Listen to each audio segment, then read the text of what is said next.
Hello and welcome to Spectator TV. I'm Lucas DeGussis, the Spectator's editorial manager. 5 members of Just Stop Oil, who organised disruptions that brought the M25 to a standstill in 2022, were jailed yesterday. 4 of them were sentenced to 4 years, and the co-founder, Roger Hallam, was sentenced to 5 years. Joining me to discuss this is Baroness Fox and Lord Walney. Claire, you have openly disagreed with Just Stop Oil's tactics in the past. What was your reaction to the 5 and 4 year jail sentences? Like everyone else, I was shocked at how long they were. And although I've disagreed with and do disagree with Just Stop Oil, I'm also very sensitive to the importance of the right to protest, defending the right to protest. And I've in fact written for the Spectator several times on the dangers of legislation being too heavy-handed. I think the dilemma for someone like me is that Just Stop Oil and their tactics push to the very limit the notion of what a protest is.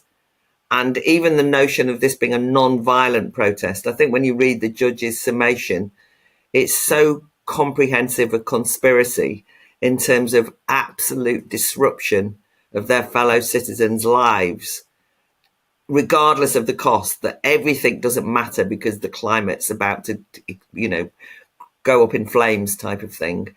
That their disregard for anyone's safety or welfare or the ordinary lives of citizens is very different to the tradition of protest, which is to make your views felt and actually to persuade your fellow citizens to join the cause. This is to bully your fellow citizens into submission. So I don't like that approach. Lord Walney, these sentences are the longest since the last government introduced the new law of conspiracy to clamp down on disruptive protests. Do these sentences fit the crime in your eyes?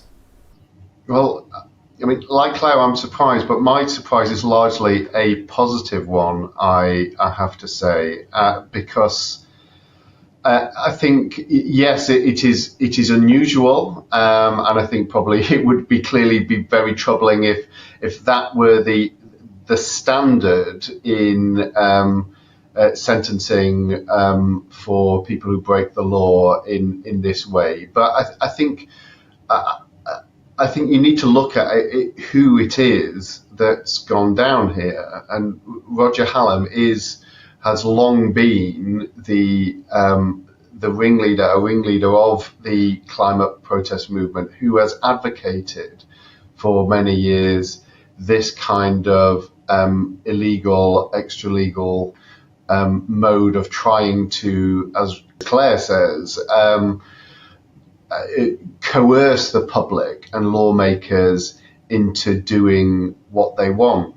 And the problem with sentencing, in my mind, up until now has been actually that it has not been giving anything like a deterrent to other people, because you've seen so many instances actually of people getting let off or the shortcomings in the criminal justice system, meaning that things don't go to trial or it takes years. And so I hope that this will send a message that actually there are consequences for disregarding the law and thinking that you can short circuit the inconvenient but ultimately essential ways of changing people's minds, which is essential foundation of our democratic process.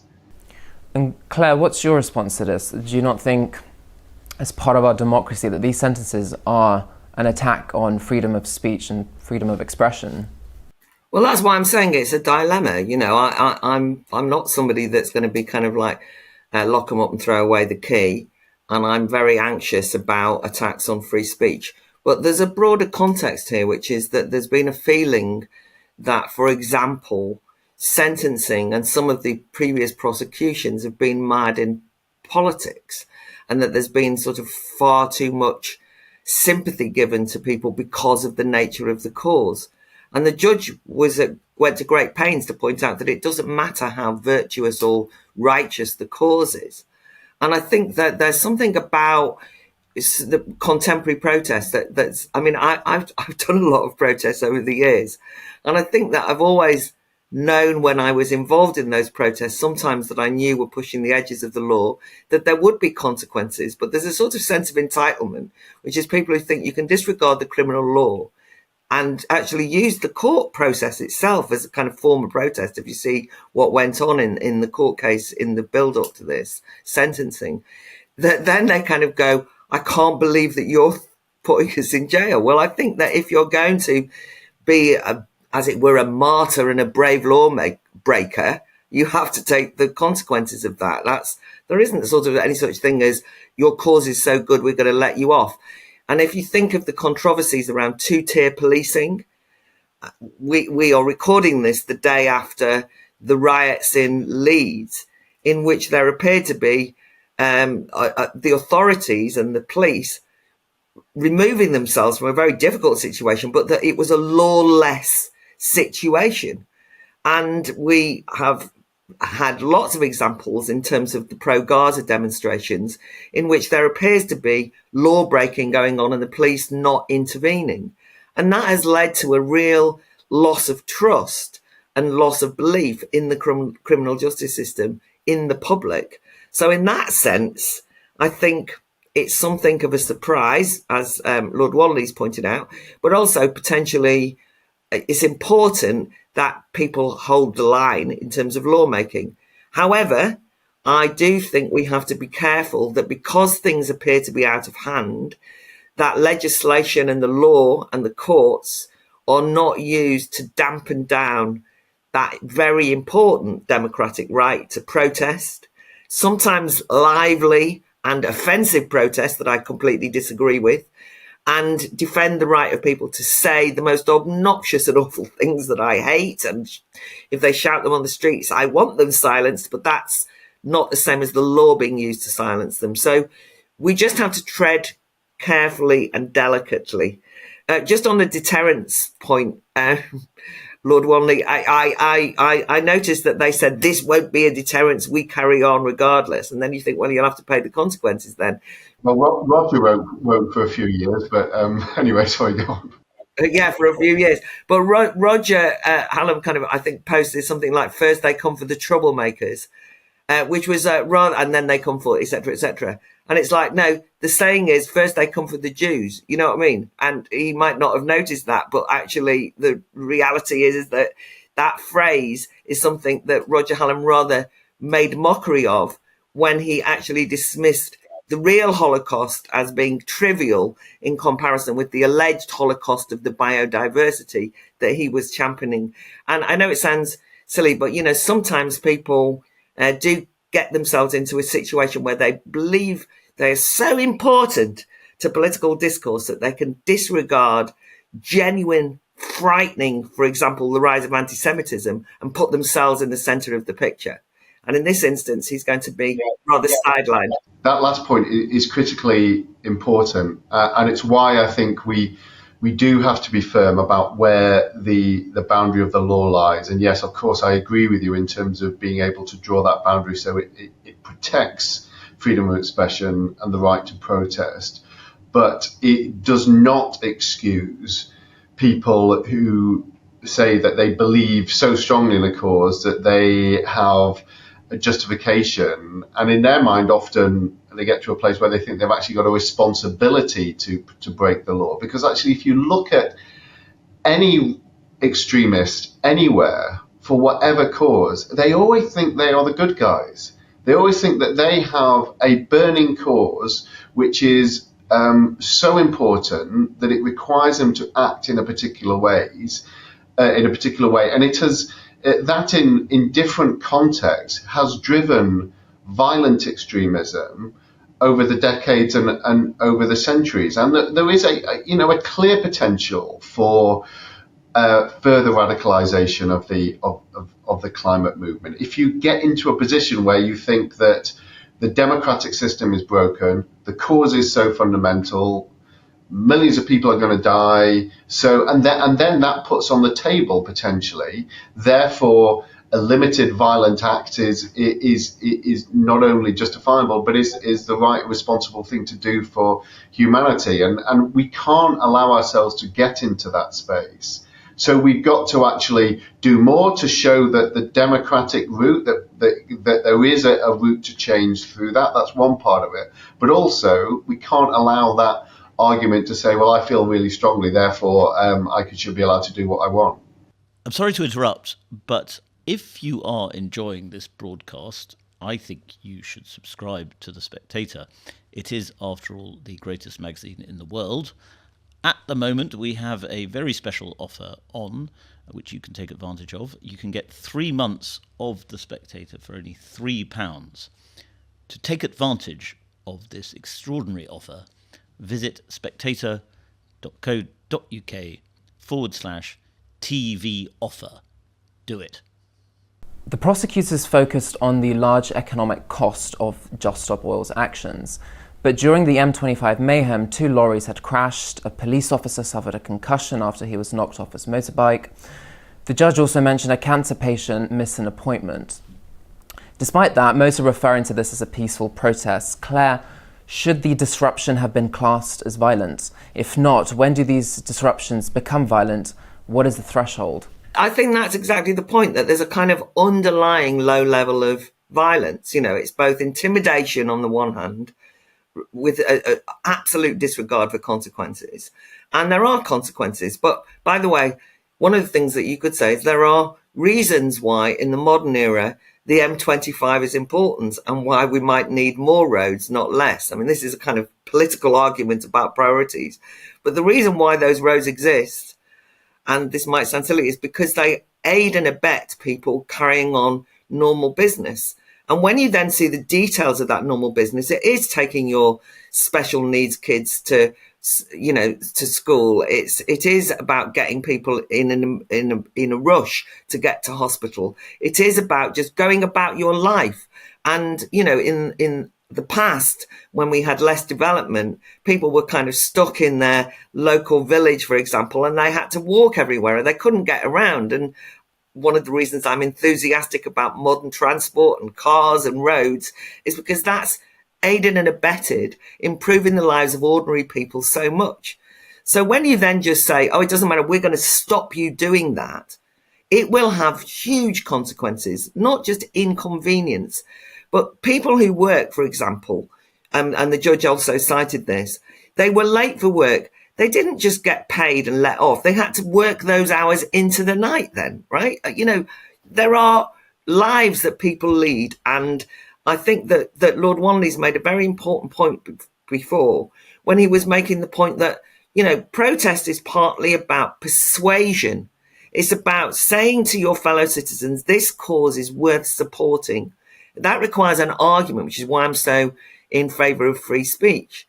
But this is one of those actions that says, we haven't been able to convince you because you're all numpties who don't understand the sophisticated take and theory that we have on environmentalism. So we're going to force you to agree with us by making your life so miserable that you will somehow go along with this. In fact, what's happened is there's been something of a public backlash against that. And in that sense, by the way, this is one of those sentences that's going to be very popular. That's in a context of overcrowding in prison and people being let out from their sentences. Now we hear 40 after only having served 40% of the time. But as far as I can see, a lot of ordinary people are just saying it might not have been violent, but it is the equivalent of a kind of coercive, intimidatory threat of violence with consequences that can be incredibly damaging for people. And that's where I think the line for someone like me is difficult. And I can just hear my friends, and I'm even hearing the kind of other person on the side of my shoulder that's myself, saying we do have to be careful that we don't allow this to become an excuse for a clampdown on absolute right to protest. But I just don't think this was protest. It just wasn't like a protest. It was an action, an intervention to stop society being able to operate. And that's a rather different set of circumstances. Yeah, very deliberately. And I mean, let's be clear, the public absolutely hate this. I mean, we know that intuitively anyway, but I did a substantial amount of polling for the Review into Political Violence and Disruption that was published just as it happened, it turned out 24 hours before the general election was called earlier this year, and is now being considered by the new ministers coming in. And that showed that the public by very considerable margins believed in upholding the right to protest, but by even bigger margins absolutely abhorred this kind of activity.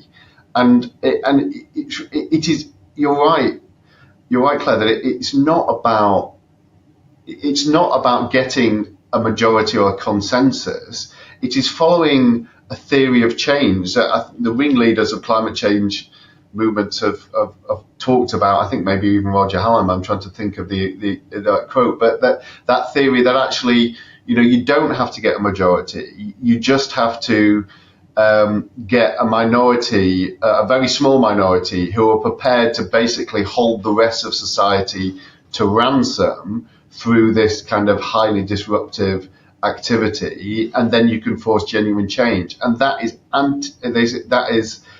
absolutely opposed to the kind of democratic society that we've built up over the years in the UK. Could I just put in a slight caveat here, or a note, which is a number of people have understandably drawn attention just in terms of a kind of consistency, where there was two instances where people were convicted of, found guilty of violent attacks. One of an attack on a young woman, another of somebody having had a watch stolen, and the presiding judges suspended sentencing them on the basis of the prison crisis, or they just were not given prison sentences. And I do understand that this can rightly and understandably be used, particularly by those supporting Just Stop Oil, of saying this sentencing system doesn't seem to work. 5 years for Roger Hallam, who actually wasn't participating directly even in the action, although he was the kind of chief conspirator, versus people who physically went out and attacked ordinary people, violently, and then somehow have ended up without a jail sentence. And I say that not because I want everyone to be thrown into jail, and I understand the prisons crisis, be talking about it, in fact, in relation to the King's speech next week. But I think that feeling of differential sentencing does need to be looked at and tackled by the new government. There was going to be a sentencing bill under the previous administration. I think that sometimes it can feel unfair or wrong or something along those lines. So when we started off by saying 5 years is a very long time, it's also worth saying, I think that we do have to look at this again to just make sure that there is public confidence that these things are being dealt with in a fair way. Finally, I'd like to hear your views on another set of protests, the protest responding to the situation in the Middle East. Pro-Gaza and counter-protests have dominated the headlines for some time now. And Lord Walney, in the UK, would you say our police forces are responding appropriately to these protests? And in what way do they compare to the Just Stop Oil ones? I have a huge amount of sympathy for the police trying to do a really difficult job in policing the right of people to be able to protest, but needing to, I think, do more to be able to identify and crack down on some of the clear anti-Semitic, at times pro-terrorist messaging and activity that have been there on the fringes of that protest. And that has been an ongoing debate sometimes about policing tactics and resources.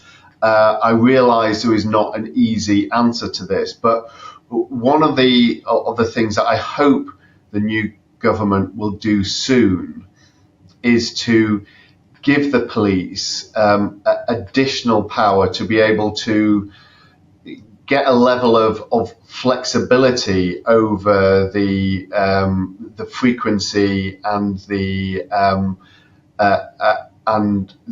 geography of these marches, because you've had this awful situation where many members of the Jewish community in London have simply felt uncomfortable or unsafe coming into central London on March days, which until the pause for the election period had pretty much been every week or at least every fortnight.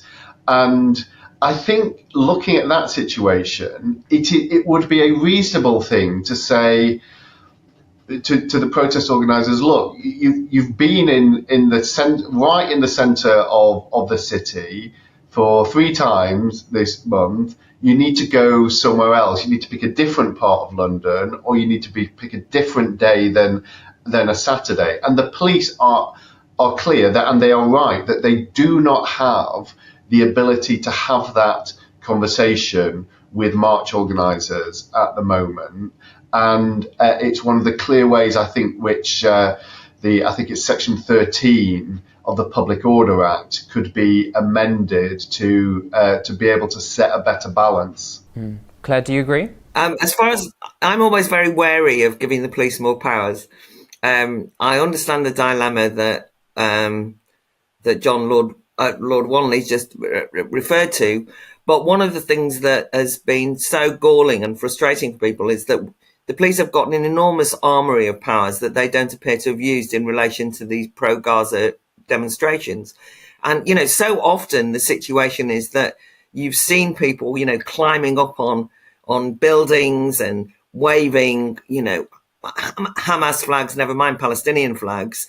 It's not just a question of speech, but, actually involved in a certain amount of criminal damage and abuse of the public square and so on. And the police are kind of looking on and don't appear to be intervening.